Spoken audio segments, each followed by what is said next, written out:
key way that we train our recruiters is that we get you guys to do what we call candidate catch-up calls. We get both our client recruiters and our resources to do this, as it gets you exposure to the phone. What we're not wanting here is you to go off there and do X and do Y and do Z. We just want, very simply, for you to get the exposure of making the calls and that kind of process of picking up the phone and having those conversations. So here, all we're looking for you to do is to begin to learn the script and have those conversations, begin to learn your market during those conversations, and get to the point where you're listening more to the other person than you're thinking about your next question.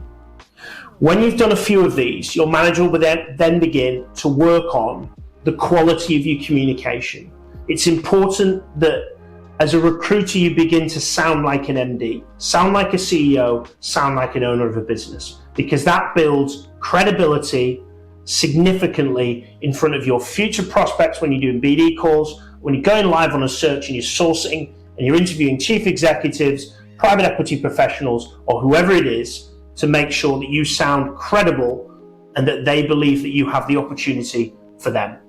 or that you have the right services to sell them to run a search process. So candidate catch-up calls, yes, they're nerve-wracking, yes, it's scary, but what we want you to do is to get experience and exposure of running this so that when it comes to game time, you are significantly better when you're doing your actual interviews of candidates or prospecting them to identify opportunities for them to be interested in, or you're doing business development calls for the first time and you're much more credible and competent because you've done these calls initially.